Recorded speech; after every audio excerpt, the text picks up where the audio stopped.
You know, Title IX has done wonders for female athletes, you know, for women's sports. We still have a long way to go. You know, I'm a benefactor. I probably would not have gone to college. I probably would not have gone to Penn State if Title IX wasn't enacted and I had the opportunity to receive a scholarship and come to this great university. And over the years, you know, we've seen, you know, better venues, better facilities, more support, bigger conferences, the sport themselves growing. Women's soccer wasn't even a varsity sport when I got here. It wasn't even a varsity sport when I came back to coach. And now women's soccer is one of the, you know, it's just so visible around the country. And Title IX had a big part in that. Women's basketball, to see a professional sports team now.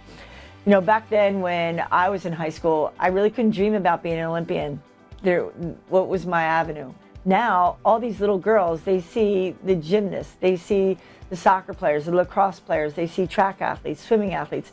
So their dreams begin when they're 2, 3, 4 years old, which is great, about not just competing, about being a CEO of a major sports team, about running a company.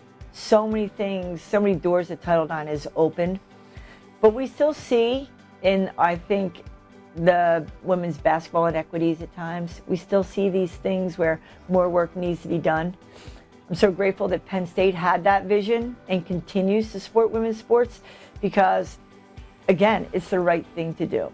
And being a benefactor of a Title IX opportunity is going to help me continue to grow the sport.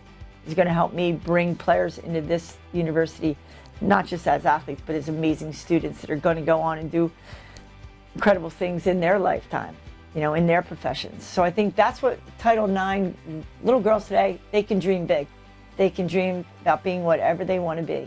So I think that's what Title IX, where Title IX has really been impactful.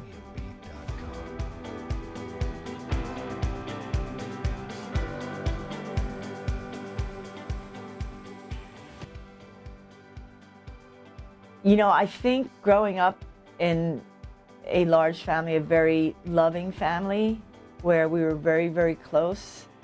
And back then where I fought to compete with the boys, I fought with the boys. My mom was like, oh my gosh, you stop fighting with the boys. We just stop fighting with your brothers. But that's what I did. And when I got here, my coach, Charlene Morett-Curtiss, was a fighter. She fought to get us things. And it was always like, keep fighting for what you want. And I think it was just like probably my natural competitive spirit that I had, and knowing that I didn't want to ever take no for an answer. I wanted to always find a solution, and I want our players and myself, I feel like I've gained so much confidence coming to Penn State because seeing how they revered, how they valued me. I mattered, my teammates mattered, and that's what I say to our players: be bold, be ambitious, know that you can do whatever you want to do. And when I think about back then, could I be an Olympian?